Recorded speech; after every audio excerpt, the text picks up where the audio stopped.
आणि आता ट्रेंडिंग पुण्याचं राजकारणामधला जो टॉपिक असेल, तो जैन बोर्डिंग स्कूल. आणि खरं तर मी ह्याचा आहे ना व्हिडिओ 1 महिना आधीच बनवणार होतो आणि म्हणजे खूप व्हिडिओज बनवणार होतो. पण म्हटलं एक्झॅक्टली आपण कळून घेऊ मुद्दा काय आहे आणि एकदम ह्याचा एंड काय होतोय. खरं तर हा जैन बोर्डिंगचा जो वाद होता, हा Badekar builder, Gokhale builders versus trustee होता.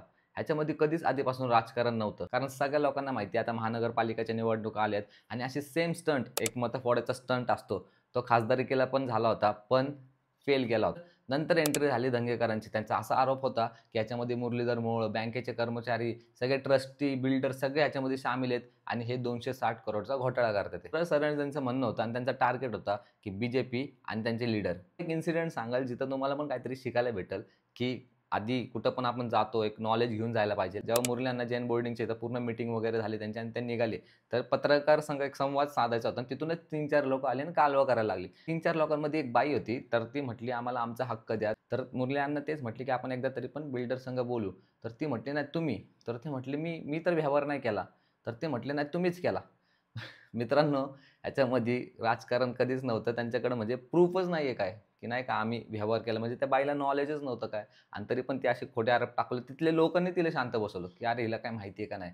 म्हणून हा जो वाद होता ना, तिथल्या तिथल्या तुम्ही स्वतः जेव्हा जाते ना जैन बोर्डिंगमध्ये, ते स्वतः सांगतील, की इथं बिल्डर्स आणि ट्रस्टीचा वाद आहे. आत्ताची जी लेटेस्ट न्यूज आहे ना, तिथं दंगेकर असं म्हणतात आहे, की देशपांडे नावाचा जो व्यक्ती आहे बँकेचा, तिथं बिल्डर्स असतील, गोखले बिल्डर्स, बडेकर बिल्डर्स ह्यांच्यावरती परत एकदा चौकशी व्हायला पाहिजे आणि आत्ता ते कुठंच काय राजकारणचं बोलत नाहीये किंवा पॉलिटिशियनवर क्लिअर त्यांना प्रश्न पण विचारतात ते पत्रकार.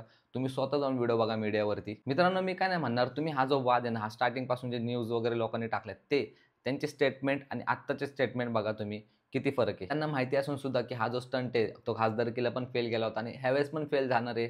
पण माझं असं म्हणणं आहे, की जैन बोर्डिंगचा जो वाद होता, हा राजकारणाचा कधीच नव्हता.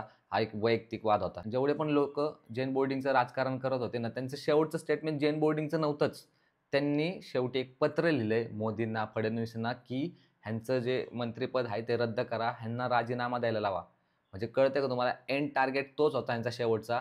त्यांचं जेवढं पण जैन बोर्डिंगचा हा इम्पोर्टंटच नाहीये. ह्यांना तो इम्पोर्टंटच नाहीये. ह्यांना फक्त राजकारण हे एंडपर्यंत करायचं आहे. लोकांना तुम्ही अजून पण समजा. सगळे लोकं स्मार्ट आहे. मी हा व्हिडिओ फक्त त्या लोकांसाठी बनवला जे लवकर इन्फ्लुअन्स होतात. तर हा जो वाद आहे ना, तुम्ही स्वतः न्यूजमध्ये जावा. ह्यांचे स्टेटमेंट आहेत, की ह्यांनी राजीनामा द्यावा. इथं जैन बोर्डिंगचा वाद, बिल्डर्सचा वाद आहे. इकडं राजकारण पूर्ण वेगळे आहे. आत्ता जी शेवटची बातमी आली होती, की जो काही व्यवहार झाला होता ट्रस्टी आणि बिल्डर्समध्ये तो रद्द झालेला आहे. हा जो पूर्ण जमिनीचा व्यवहार होता त्याच्यामधून विशाल गोखलेंनी माघार घेतली आणि ट्रस्टीसुद्धा हा जमिनीचा व्यवहार रद्द करण्यासाठी सकारात्मक आहे. आयुक्तांना असे निर्देश देण्यात आले आहे, की हा पूर्ण प्रक्रिया संपेपर्यंत, पूर्ण होईपर्यंत ट्रस्टीला 260 करोड काढता येणार नाही. येणाऱ्या महानगरपालिका निवडणुकीमध्ये जरासं शार्प राहावा आणि अशा लोकांपासून इन्फ्लुअन्स नका होऊ. धन्यवाद.